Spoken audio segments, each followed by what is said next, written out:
Kama ndio unanipata kwa mara ya kwanza, naitwa Mwalimu Petro, niko Arusha nchini Tanzania. Karibuni sana sana sana. Leo ni siku ya pili ya maombi yetu. Tufungue kwa sala. Kwa jina la Baba, la Mwana, Roho Mtakatifu. Amen. Baba Mungu, tunakushukuru, tunasema asante kwa ajili ya uaminifu wako na upendo wako ambao Bwana unatuunganisha pamoja watoto wako katika haya maombi ya kuombea ardhi. Tunakushukuru we Mungu kwa ajili ya neema hii na kwa ajili ya kongamano la tarehe 30 mwezi wa 8. Ama hakika wewe ni Mungu mwaminifu unayeweza. Tunakuinua, tunakusifu na kukuabudu katika matendo yako makuu. Nasi Bwana tunanyenyekeza chini ya mkono wako. Tunaomba toba na msamaha kila maeneo tuliyoanguka katika mawazo, maneno, matendo, fikra na hisia. Tunaomba Bwana utusamehe kwa huruma yako na kwa rehema zako. Tunatubu Bwana, tunanyenyekea katika mkono wako ulio mtakatifu. Tunaomba Bwana utusafishe kwa damu yako. Tunaomba Bwana ututakase kwa huruma yako. Tunaomba Bwana ututakase kwa huruma yako na kwa damu yako na kwa damu yako na kwa damu yako na kwa damu yako, ili kila mtoto wako aliyoko hapa Bwana apate msamaha wa dhambi, apate kibali na neema cha maombi haya kufanya kazi kwenye maisha yake. Tunaomba Bwana uinue imani zetu katika jina la Yesu, ili kile tunachoomba kila mmoja wetu Bwana aweze kupokea, aweze kupokea, aweze kupokea kwa jina la Yesu, kwa jina la Yesu. Imarisha imani zetu Bwana, imarisha imani zetu Bwana. Roho Mtakatifu shuka, rapa kariandarabo, shuka Roho wa Mungu, achilia upako wako, achilia mafuta yako, ili kila mtoto wako mmoja mmoja Bwana aweze kupokea sawasawa na mapenzi ya Mungu, aweze kupokea sawasawa na mapenzi ya Mungu katika jina la Yesu Kristo. Raka shakariabo ritarabosha, kwa jina la Yesu Kristo. Rashanderebosha, jina la Yesu. Rikatabosha, tunaomba lishuke kwenye ardhi zilizokamatwa na watoto wako mikononi mwao. Damu ya Yesu na jina la Yesu lishuke kwenye maisha yetu, kwenye maeneo yetu tunayoyaombea. Baba, chunguza ni kitu gani kimetukamata, ni kitu gani kimeshika ardhi zetu. Bwana chunguza, kipige, kiondoe, kisambaratishe katika haya maombi kwa jina la Yesu, kwa jina la Yesu, kwa jina la Yesu. Moto, tunaita moto, tunaita moto, tunaita moto na uwepo wako Baba utuzunguke, Baba utuzunguke, ili tunapoanza haya maombi tuyaanze katika upako na chemko la nguvu zako katika jina la Yesu. Tunatawanya roho za mazuio, roho za mazuio, roho za upinzani. Tawanya, tawanya mtu wa Mungu mahala ulipo, mwambie Mungu na tawanya roho za uvivu, roho za unegevu, roho za usingizi, roho za kunitoa kwenye uwepo wa Mungu. Tawanya, tawanya, tamka kwa kinywa chako. Mwambie Bwana nazitawanya kwa jina lako Yesu, kwa jina lako Yesu. Rashakarabo riakarabasha riteremosha rimande rakaseke ritarabo rikashakara ropokashema riterebosha. Tawanya, zipige hizo roho za Kiajemi kwa jina la Yesu zinazozuia majibu ya maombi. Piga hizo roho kwenye anga la kwanza, piga kwa jina la Yesu, kwa jina la Yesu. Kwenye anga la pili, roho ya Waajemi, achilia anga, achilia anga kwa jina la Yesu. Achilia, achilia, achilia ilo anga la mtoto wako aliloshika mkononi mwake. Achilia anga la Dar es Salaam, achilia anga la Arusha, achilia anga la Njombe, achilia anga la Uganda, achilia anga la Kongo, achilia anga la Tanzania, achilia anga la Kenya, achilia anga la Marekani, achilia anga la Netherlands, achilia kwa jina la Yesu. Achilia anga la kila taifa lililoko hapa, achilia shetani, achia hilo anga. Tunakuchoma moto, moto, moto, moto, moto, moto, moto, moto, moto wa Yesu, moto wa Yesu. Rashakatebo rikashakata rikashakata, moto, moto, moto kwa jina la Yesu. Tunasafisha sasa, nuru iangaze, nuru. Tunaita nuru kwenye hii ardhi tuliyokamata. Tunaita nuru, tunaita nuru, tunaita nuru, maana Yesu wewe ni nuru ya ulimwengu. Ndio maana tunakuita kwenye ardhi tulizoshika mikononi mwetu. Tunaomba nuru ya ulimwengu ije, nuru ya ulimwengu ije, nuru ya ya ulimwengu ije. Palipo na nuru hapajasitirika kamwe, hapana giza, hapana mauti, pana uhai katika uzima. Raposha kariabo. Asante Yesu, asante Yesu, asante Yesu. Endelea kusema asante Yesu. Endelea kusema asante Yesu. Sema tu asante Yesu. Ramandeke saka. Karamoshaka rabaseke.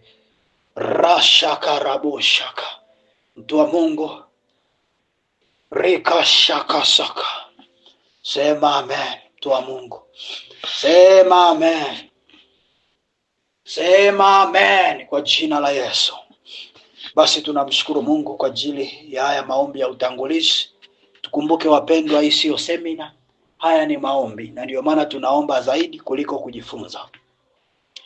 Malengo tulio nayo katika haya maombi ni malengo makubwa mawili, ambapo lengo la kwanza ni kutuweka huru dhidi ya laana zote za maneno zilizofunga maisha yetu, zinazotokana na damu zilizomwagwa kwenye ardhi na madhabahu za miungu mingine, ili kutufunga kwa njia ya damu ya Yesu Kristo iliyomwagika ili kutuponya. Hili ni lengo la kwanza, kuwekwa huru kwenye maeneo ya ardhi.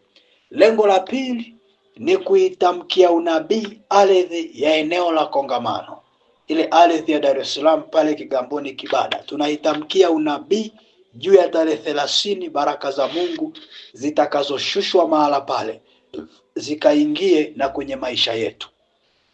Na ndio maana kila mmoja amekamata ardhi ya eneo lake, na mimi hapa studio nina ardhi ya Dar es Salaam ninayo, na nina ardhi ya pale Kigamboni Kibada iko hapa studio ninayo, na nimeishika nikiombea katika jina la Yesu. Andiko letu linalotubeba ni ile Mambo ya Nyakati wa kwanza, ile sura ya 21 mstari wa 18 hadi wa 22. Mambo ya Nyakati wa kwanza 21 18 22. Tulisoma tangu jana namna ambavyo Mungu alimwagiza Daudi akanunue ardhi ya Arwana, na kile atakachokifanya kwenye ardhi ya Arwana kitaleta ukombozi kwenye ardhi yote ya taifa la Israeli. Na kila mwana Mwisraeli alikuwa ameunganika na ile ardhi ya Arwana. Hivyo na sisi tunaamini ardhi ya Dar es Salaam pale Kigamboni Kibada, kile ambacho Mungu atakifanya ile siku ya kongamano kitaingia na kwenye ardhi za maeneo yetu, kwa sababu tumeunganishwa kupitia neema iliyopo kwenye haya maombi. Sema amen.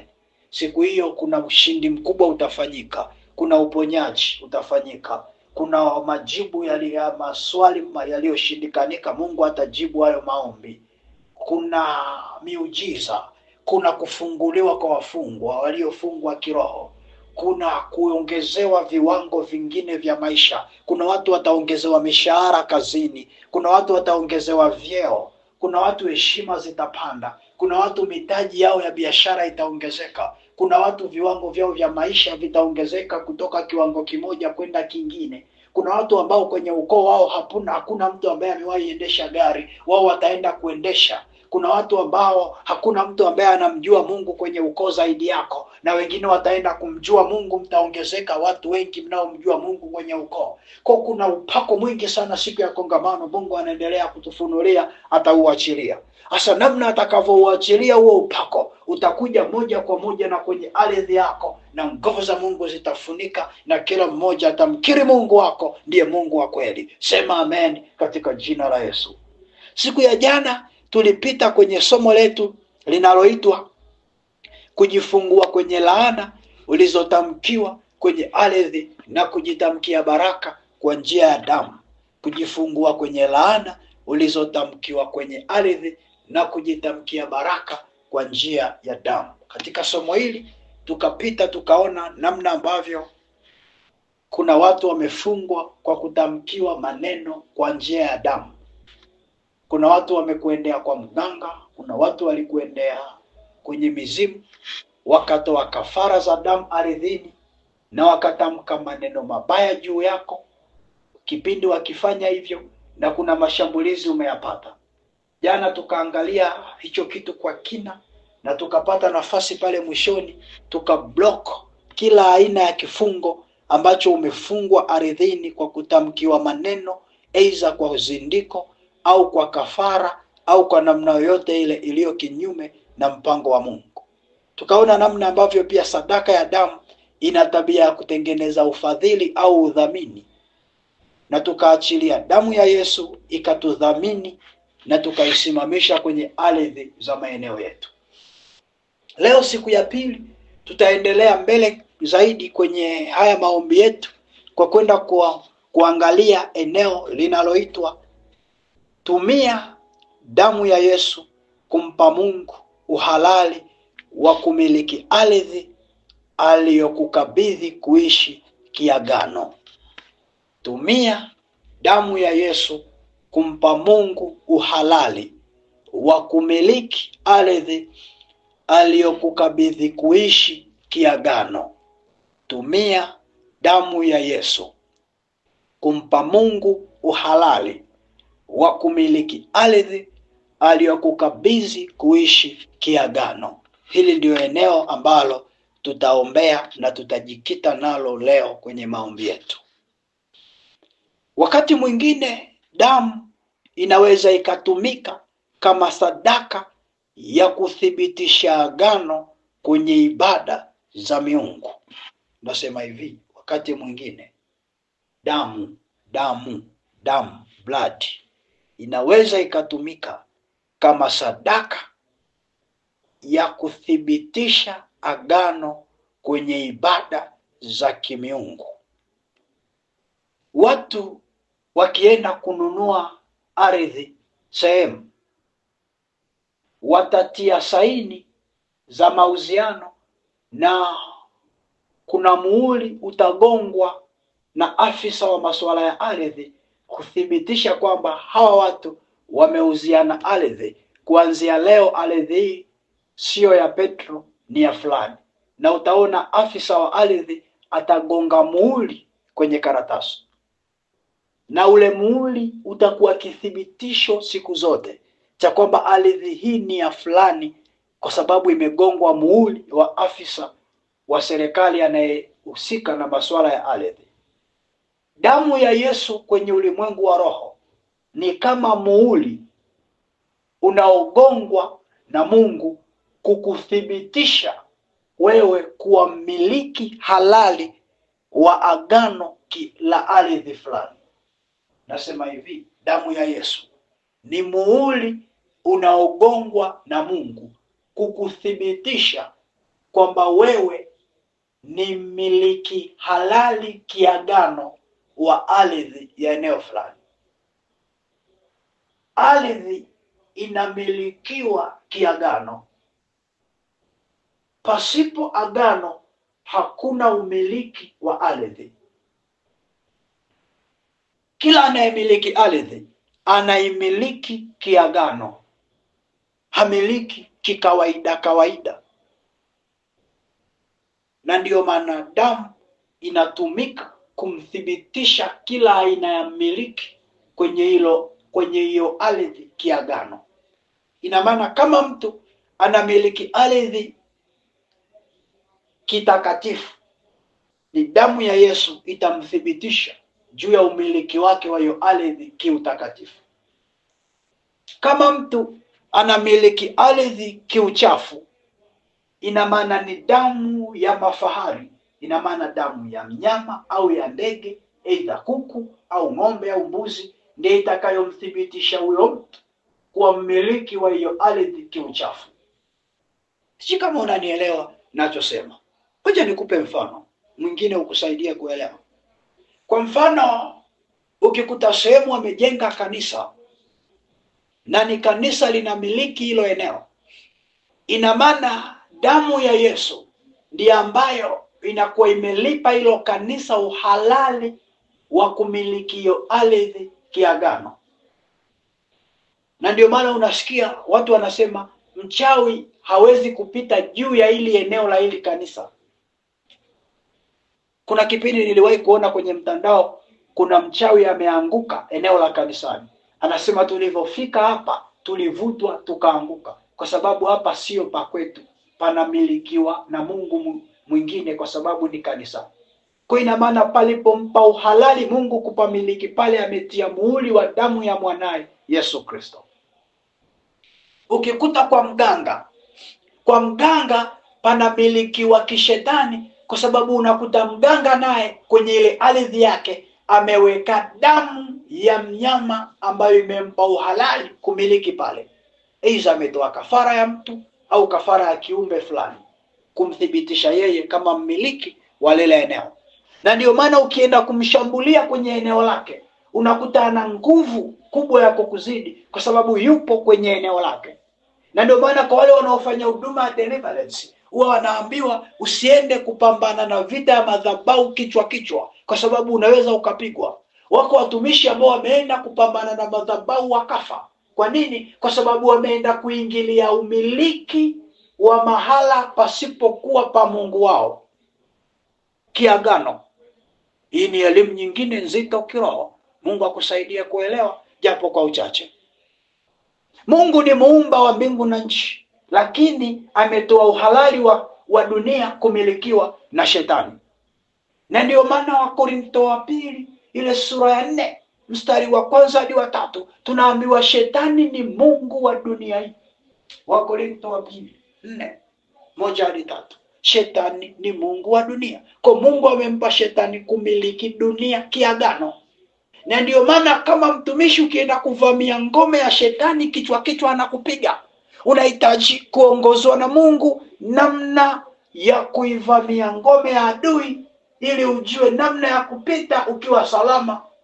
Ile Mungu wako kuwa na nguvu kuliko shetani haina maana ya kwamba kila mahala utaenda kichwa kichwa. Unahitaji kujua matumizi sahihi na njia sahihi ya namna ya kwenda. Nisikie, si kila anayetaja jina la Yesu litamsaidia.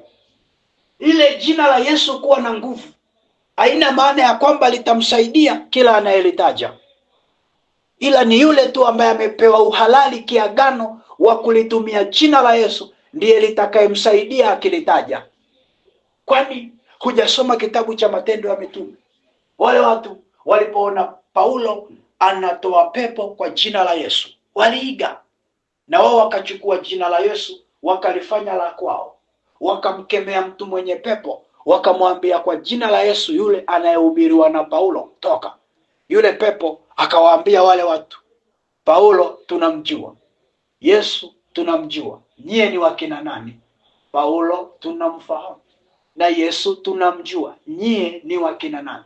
Nisikie vizuri, hawa watu walitaja jina la Yesu, na jina la Yesu lina nguvu, ila pepo alikataa kutoka, akawatandika bakora.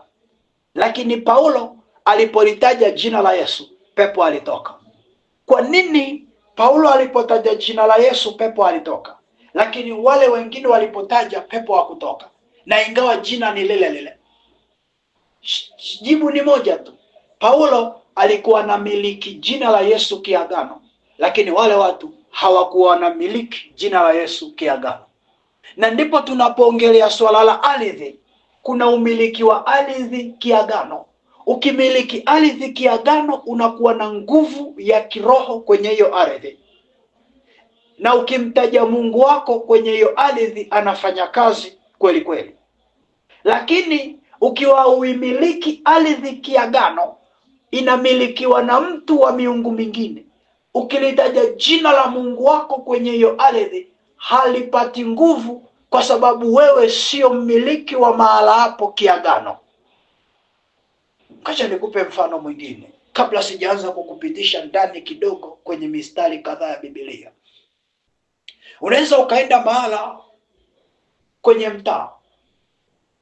mtaa mmoja, unakuta ndani ya huo mtaa wanaishi watu wanaosali na wasiosali kwenye mtaa mmoja. Vuta picha, wewe umetoka umehamia kwenye mtaa ambao kuna wachawi 10, na hao wachawi wanamiliki huo mtaa kiagano, na wewe umehamia tu ni mgeni. Kinachotokea ni nini? Kinachotokea ni kwamba unasikia mtu anakuambia, tangu nimehamia mtaa fulani nimejikuta kiu yangu ya kumtafuta Mungu imepotea. Siku hizi siamki kuomba kama zamani, nalala tu. Nilizoea kuamka usiku, siamki kama zamani. Nimekuwa mzito kwenda kanisani, nimekuwa mzito kuamka kwenda jumuiya. nimekuwa mzito na masuala ya kiroho, nyumba yangu imeanza kuvurugika, uchumi wangu umeanza kuvurugika, sielewi nini kimenitokea tangu nimehamia hapa. Ndo haya unakuta mtu unamuuliza hayo mambo yamekuanza lini, anakuambia tangu nilipohamia hapa ndo ni yamenianza. Kwa unaelewa kabisa kwamba eneo alilohamia yeye sio mmiliki kiagano, tayari kuna roho nyingine zinamiliki hapo. Kwa moja kwa moja maisha yake yameyumbishwa na zile roho za hapo. Nisikilize mpendwa, wakati mwingine unaweza ukawa unapambana vita ambayo inatokana na eneo lako na we usijue. Na moja ya kitu kinachohusika kwa asilimia kubwa kuvuruga maisha ya Mkristo ni roho za ardhi ya eneo analokaa. Na ndio maana jambo la kwanza la kuchunga ni kuhakikisha katika kila ardhi unayofika unaigeuza kwa kuifanya wewe ndiyo uwe mmiliki hapo kiagano. Uwanyang'anye wale wanaomiliki na ujiweke wewe kuwa mmiliki, kwa sababu Mungu wako ana nguvu kuliko wao. Ukipita kwenye kanuni zake atakusaidia kuichukua. Muda huu tutaendelea kupita na ili somo polepole hadi imani yako itafika mahala pa kuelewa namna ya wewe kufanya ili uwe mmiliki kiagano wa ardhi ya eneo lako. Sijui ni wangapi hapo wananisikiliza wanasema, mwalimu, ninataka kuanzia leo niwe mmiliki kiagano wa ardhi yangu. Sijui ni wangapi wako hapa. Haijalishi umepanga nyumba, nisikilize. Hapa hatuongelei swala la kununua ardhi kwa fedha. Tunaongelea swala la umiliki wa ardhi kwa damu ya Yesu. Unaweza ukawa unamiliki ardhi kwa fedha, lakini kwa damu ya Yesu isiwe ya kwako. Hapa tunaongelea umiliki wa damu ya Yesu. Sijui ni wangapi hapo wako tayari.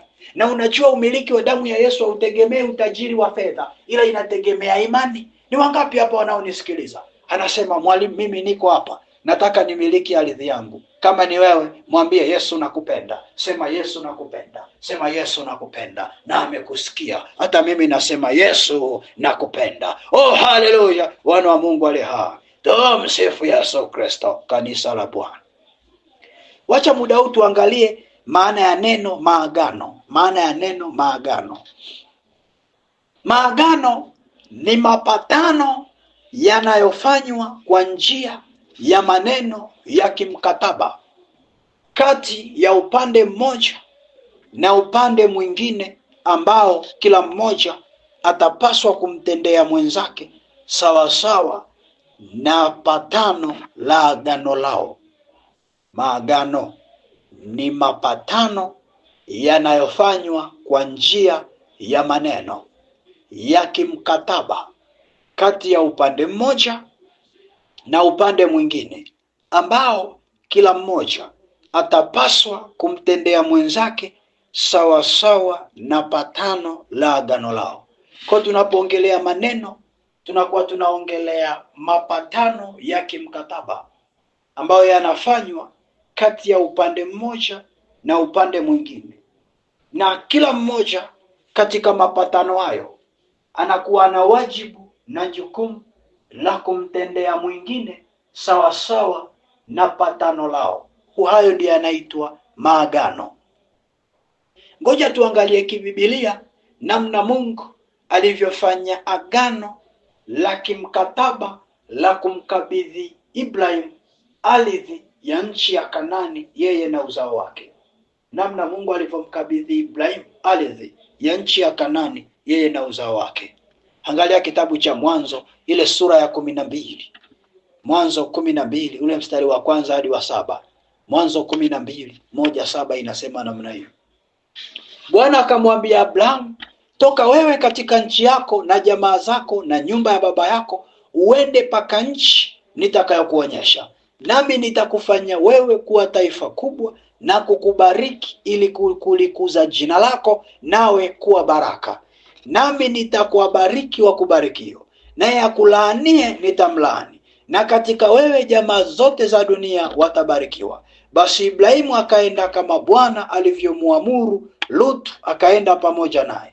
Naye Abraham alikuwa mtu wa miaka 75 alipotoka Harani, Abrahamu akamchukua Sarai mkewe na Lutu mwana wa nduguye na vitu vyote alivyokuwa navyo amevipatia na hao watu waliowapata huko Harani, wakatoka ili kwenda nchi ya Kanaani, nayo wakaingia katika nchi ya Kanaani. Abrahamu akapita katikati ya nchi na mipaka mitakatifu na mahali patakatifu pa Shekemu mpaka mwaloni wa More, na Wakanani siku zile walikaa katika nchi hiyo. Bwana akamtokea Abrahamu akasema, uzao wako nitawapa nchi hii, naye huko akamjengea madhabahu Bwana aliyomtokea. Nisikilize vizuri, mtu wa Mungu. Mungu anamsemesha Ibrahimu, toka uende paka kwenye ile nchi nitakayokupa kuimiliki wewe na uzao wako. Neno nchi kibibilia inamaanisha ardhi. Neno nchi kibibilia inamaanisha ardhi. Kwa hiyo Mungu anapomwambia Ibrahimu, nenda nitakupa nchi ya Kanaani uimiliki, anakuwa anamaanisha nenda nitakupa ardhi ya Kanaani uimiliki.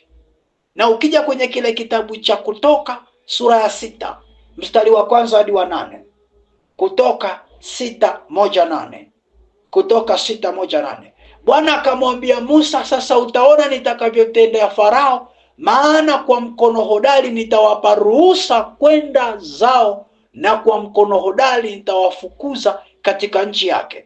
Kisha Mungu akasema na Musa akamwambia, mimi ni Yehova, nami nilimtokea Ibrahimu, Isaka na Yakobo kama Mungu Mwenyezi, bali kwa jina langu mimi ni Yehova sikujulikana kwao. Na Mungu akaendelea kumsemesha Musa maneno mengine ya kumuonyesha kwamba anamtaka awapeleke Waisraeli kwenye ile nchi ya agano aliyomwaidia Ibrahimu, Isaka na Yakobo, ambayo ilikuwa ni nchi ya Kanaani, au kwa lugha nyingine ilikuwa ni ardhi ya Kanaani. Nisikilize pole mtu wa Mungu. Maneno ambayo Mungu alikuwa anamsemesha Ibrahimu na akamsemesha Musa ni maneno ambayo alikuwa anaonyesha anampa kuimiliki ardhi ya nchi ya Kanaani, ardhi ya Kanaani. Nisikilize, katika ardhi ya Kanaani si kwamba palikuwa hapana watu wengine wanaokaa pale. Walikuwepo Wakanani wanamiliki ile ardhi kama ya kwao. Lakini Mungu akamwambia Musa, utawafukuza na utaichukua wewe Ibrahimu, Isaka na Yakobo na uzao wako, itakuwa ya kwenu. Kiroho haitokuwa ya Wakanani tena wala kimwili. Nyie mtaimiliki kimwili na mtaimiliki kiroho. Ina maana kwenye hati miliki za eneo zitasoma majina yao, na kiroho pia patasoma majina yao. Sijui kama unanielewa. Ardhi kimwili inaweza ikasoma jina lako na ukawa ulinunua wewe kwa hela nyingi tu, lakini kiroho inaweza isisome jina lako, ikasoma jina la mtu mwingine. Kuna utofauti wa kununua ardhi kiroho na kununua ardhi kimwili. Watu wengi tumenunua ardhi kimwili, ila kiroho hatujanunua. Kinachonunua ardhi kimwili ni fedha. Ndio maana unaenda una bargain ili eneo shingapi, utaambiwa hatua 10 kwa 20 milioni 3. Hatua kadhaa kwa kadhaa, eka kadhaa, milioni kadhaa utatoa. Utapewa hati na utafurahi, nimenunua eneo, naanza kujenga, nakaa na hamia, utafurahi. Ila kiroho unakuta haina jina lako. Kinachonunua ardhi kiroho ni damu ya Yesu, ndio inayonunua ardhi kiroho. Nisikilize pole utanielewa. Aliye na nguvu kwenye ardhi ni anayemiliki kiroho na sio kimwili. Aliye na nguvu kwenye ardhi ni anayemiliki kiroho na sio kimwili. Kuna mtu mmoja ambaye aliuziwaga eneo na watu fulani, wakamuuzia hilo eneo akanunua. Baada ya muda wakamfuata watu wengine, wakamwambia ili eneo lilonunua ni la kwetu. Akawaambia no, nimeuziwa. Akasema, wakamwambia yule aliyekuuzia ni kaka yetu, sisi ni wadogo zake, hakutushirikisha. wewe kama unajipenda na unayapenda maisha yako, wewe rudisha hili eneo. Akasema sasa mtarudishaje na nimeshachukua na ameshachukua hela yangu? Wakamwambia sisi hilo hatujui. Wewe endelea kung'ang'ania uone kama kuna kitu utakifanya hapo. Yule mtu akaanza kujenga. Na mafundi wanajenga usiku, asubuhi wanakuta crack. Wanaanza upya. Wanajenga, asubuhi wanakuta crack. Wale mafundi wakashangaa, sisi ni professional katika ujenzi na hili eneo halina asili ya crack. Kwa nini kila tunapojenga tunakuta ufa kwenye ukuta? Kwa nini? Wakamuita yule mwenye nyumba, wakamwambia samahani, tumeshindwa kuelewa. Hii tenda uliotupa imekuwa nzito kwetu. Tunajenga hapa jengeki. Yule mtu akabadilisha aina ya mafundi, akafikiri labda wale mafundi ni wazembe. Akaajiri fundi mwingine, naye ikawa hivyo hivyo. Akijenga anakuta pamebomoka. Anamwambia nimejenga nimekuta pamebomoa, sijui ni nani anabomoa. Wakaajiri mlinzi. Yule mlinzi ikifika usiku vitu vinamfinya, vinamchapa bakora. Akamwambia asubuhi yule mtu, mimi sitaki tena hii kazi kwa sababu usiku kuna vitu vinanichapa. Yule jamaa akikaa nawaza kwa nini? Wale watu wakamfuata wakamwambia, una kiburi hutaki kuachia eneo letu. Sasa wewe endelea kung'ang'ania uone. Akaendelea kupambana nao. Matokeo yake wakamuua na wakalichukua lile eneo tena. Na watoto wa yule mtu wakaogopa walivyoona baba wao wameuliwa. Nisikilize vizuri. Kuna watu wengi sana ambao wamenunua maeneo na wamejaribu kuyajenga na yamekuwa hayaishi. Na anajiuliza, mbona tangu nimeanza kujenga hapa na mambo yangu yameanza kuwa magumu? Nisikilize. Unaweza ukanunua eneo kimwili ila kiroho ukawa hujanunua. Kwa kile kinachomiliki kiroho, kama akijakupenda wewe uliyenunua kimwili, kina uwezo wa kukuwekea zuio la wewe kufanya chochote hapo. Na ndio maana unakuta mtu anakuambia nimehamisha biashara yangu kutoka eneo moja nimepeleka pengine, lakini tangu nimeleta hapa mtaji wote umepotea. Kwa sababu kinachomiliki pale kiroho hakijakupenda. Ndio umenunua ile flame ni yako, lakini hakijakupenda. Hivi unaelewa, mtu mmoja anaweza kasababisha maduka 10 yakaungua moto. Kwa sababu yeye mmoja tu anayemiliki hapo hajampenda akasababisha moto kiroho na maduka yote yakaungua. Nisikilize vizuri mpendwa. Na ndio maana una kazi kubwa ya kuhakikisha unamiliki kiroho na kimwili ili usipate uharibifu. Yule mtu nimekupa mfano alikufa kwa sababu alishindwa kununua kiroho. Usipambane na vita ya ardhi kimwili. Kuna watu mnahangaika mahakamani kila siku mahakamani. Mnang'ang'ana tu na makesi mahakamani ya kung'ang'aniana ardhi. Na makesi hayaishi miaka na miaka. Nisikilize, badala ya kupoteza muda mwingi mahakamani, peleka hiyo vita kwenye maombi. Peleka hiyo vita kwenye maombi. Nenda kakomboe hiyo ardhi kiroho. Utashangaa mahakamani hapana maana tena. Wao wenyewe wanakuachia na kila mmoja anasema, "Oh, Bwana asifiwe, ameishinda kesi." Nisikilize, ujanja wa vita ya ardhi hauko kukimbilia mahakamani, upo kukimbilia mbele za Bwana. Oh, una vita ya ardhi kwenye eneo lako, kimbilia mbele za Bwana. Bwana akakupe damu ya Yesu. Damu ya Yesu ikakupe nguvu ya kuinunua na kiroho kama ulivyoinunua na kimwili na ukamileke. Oh, haleluya. Wana wa Mungu ali hai. Tumsifu Yesu Kristo. Tumsifu Yesu Kristo, kanisa la Bwana. Rapashaka raboseke. Mungu akusaidia kuelewa. Na ndio maana Ibrahimu alipopata nafasi ya kupewa ile ardhi, alipoingia tu ule uzao wake, kasome kitabu cha Kutoka, utaona Mungu alimwambia uwafukuze Wayebusi, Wahiti, Waamori na Wakanani na usioane nao. Kasome kitabu cha Kumbukumbu la Torati sura ya 7 mstari wa 1 hadi wa 7. Kumbukumbu la Torati sura ya 7 mstari wa 1 hadi wa 7. Mungu anamwambia uwafukuze. Kwa nini anamwambia uwafukuze? Kwa sababu nimeshakupa kuimiliki kiroho. miliki kiroho na kimwili, wafukuze wasiwepo kabisa.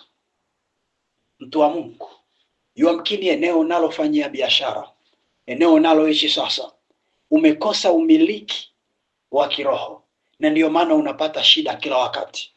Moja ya kitu tutakachokifanya siku ya leo ni kukutengenezea umiliki kiagano wa hilo eneo katika ulimwengu wa roho na mwili. Sema amen kwa jina la Yesu.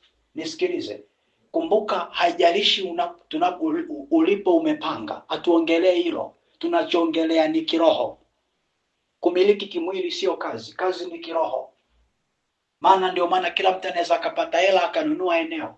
Lakini si rahisi kila mtu kuipata damu ya Yesu na kuitumia kununua eneo. Maana hicho kitu ni kingine. Rama shakarabusiki. Mahala popote ulipo, ofisini unapofanya kazi, unahitaji kupamiliki kiroho na kimwili. Hujawahi kuona mtu amepandishwa cheo siku moja, siku ya pili anakufa? Kwa nini? Vinavyomiliki kiroho vimempiga. Rapa shakarabusiki. Randa rabo shakarabasiki. Randa raka shakarabasiki. Raka shekerebo shaka. Kamata ardhi ya eneo lako mkononi. Kamata ardhi ya eneo lako mkononi. Afu nitasoma haya maneno kisha tutaenda kuanza kuomba. Kamata ardhi mkononi. Waebrania 9:17-20 inasema namna hii. Waebrania 9:17-20. Mstari huu utatusindikiza kwenye maombi jioni ya leo. Mstari huu utatusindikiza kwenye maombi majira haya. Waebrania ile sura ya 9 mstari wa 17 hadi ule wa 20. Rakashikirebonda raboshaka.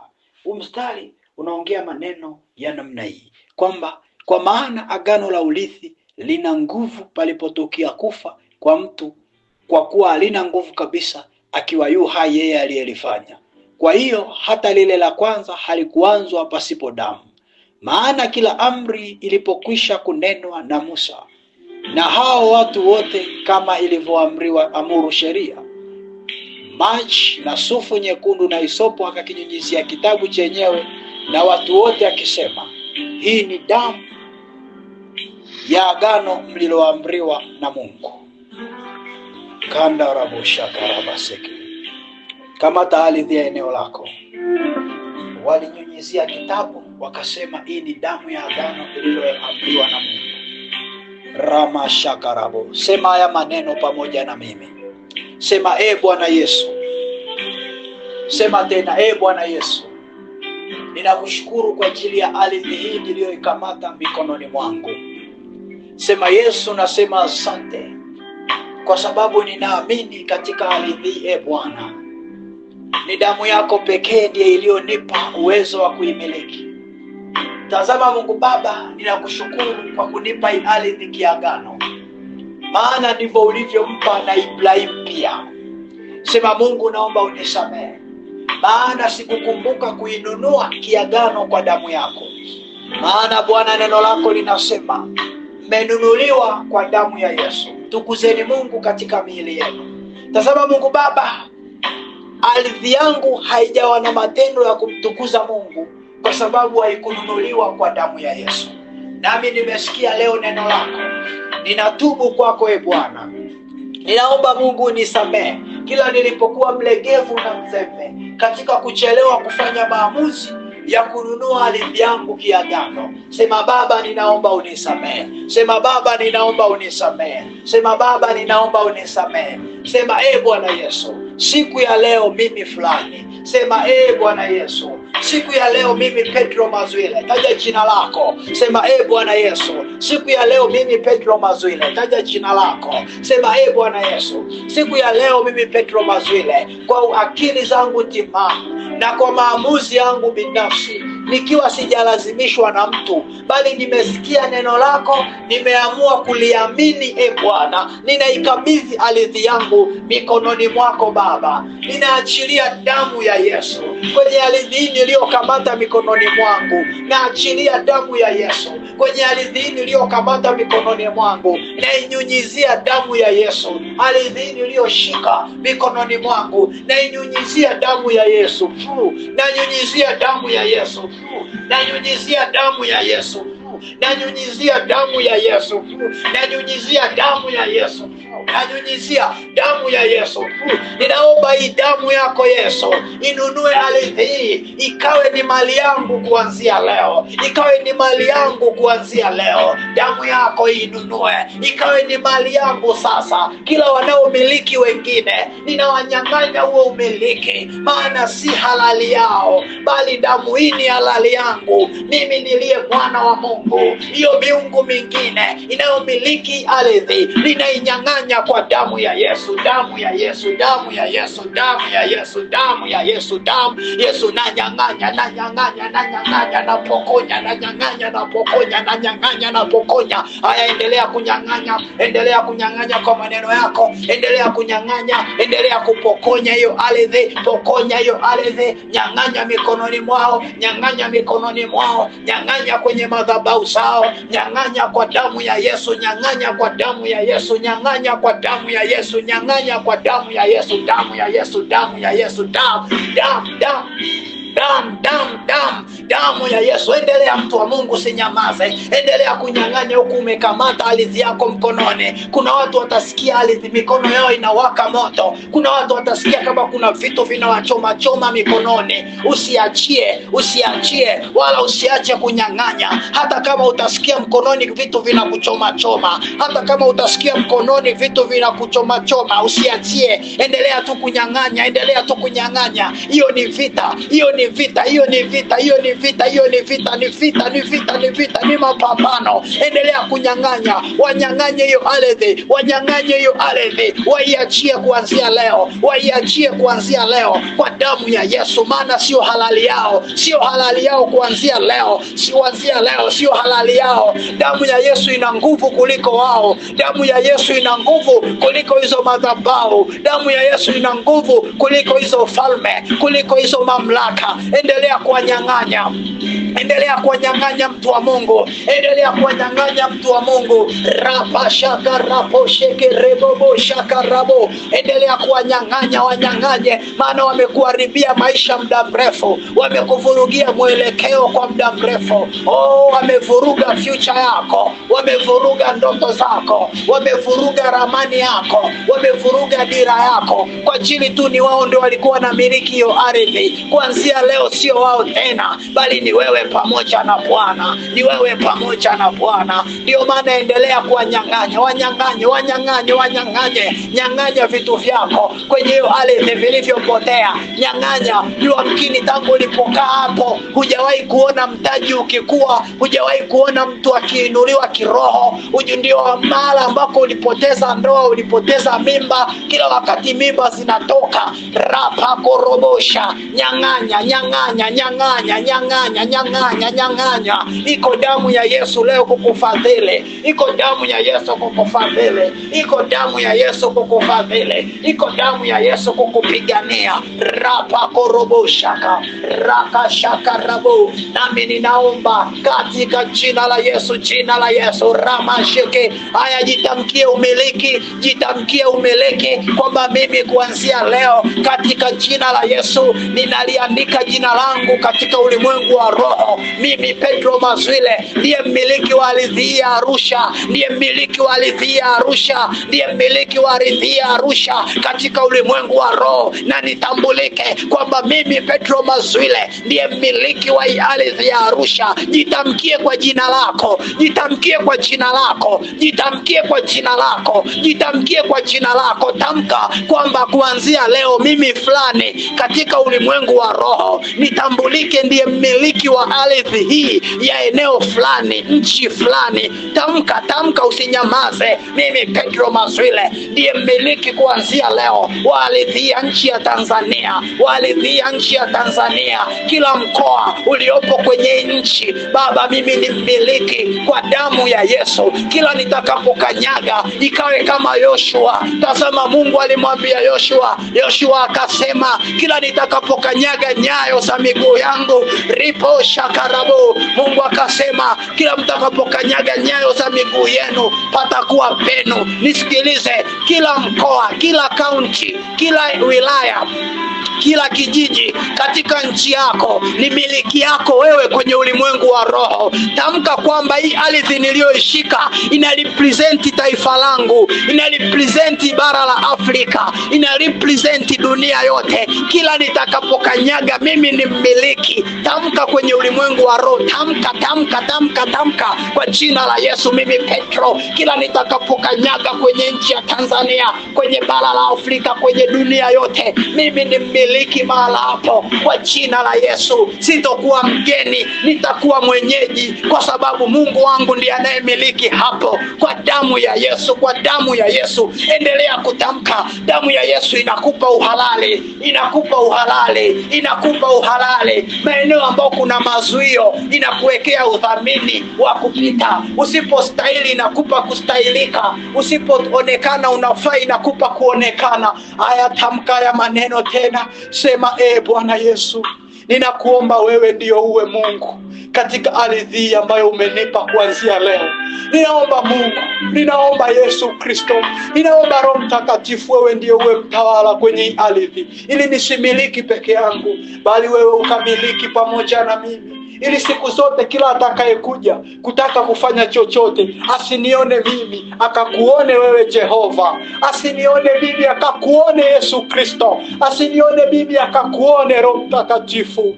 Rakashekerebo, rinderebo shakarabosha, rikarianderebo shakarabo, riporabanderebo shakande. Sema, Mungu Baba, ninaomba hata ule upako utakaoushusha tarehe 30 mwezi wa 8 kwenye kongamano la maombi pale Kibada, Dar es Salaam.